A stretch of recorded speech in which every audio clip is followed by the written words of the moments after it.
mourns the loss of their teenage daughter to suicide. But there is also anger, online outrage over actions they believe led to her death. The parents of a troubled teen say their daughter was driven to her death in part by internet attacks over MySpace. Attacks led in part not by other teens, but adults. Fox 2's Teresa Woodard is live in O'Fallon tonight with a story any parent will find difficult to hear. Teresa. Well, here's what we know about this story. A teenager who had battled depression for years did take her own life. We know her mom and dad now claim a neighborhood family, dear friends of theirs, are now responsible for that death. We know that there was no law broken, no real crime, but it's all a real tragedy. She was, our baby, and,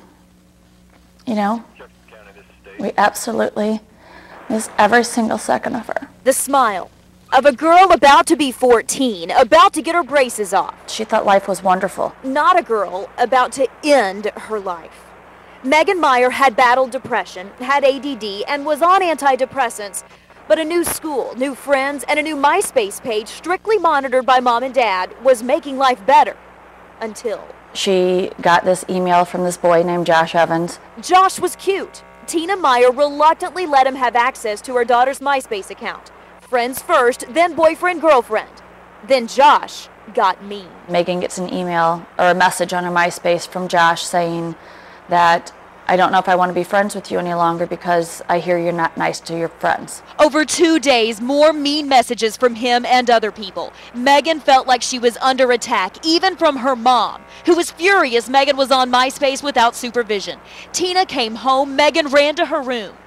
In 20 minutes. And I just got this horrible feeling in my stomach, and I just took off running upstairs and opened the door, and I found her. Megan hung herself.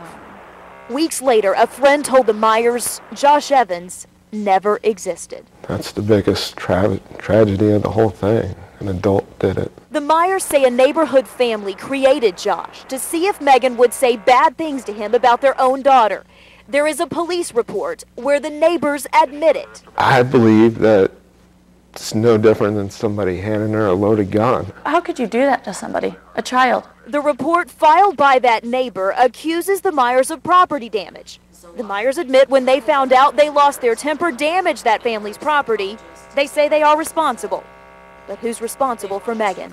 We went to the local authorities, the St. Charles County Police Department, the prosecutor.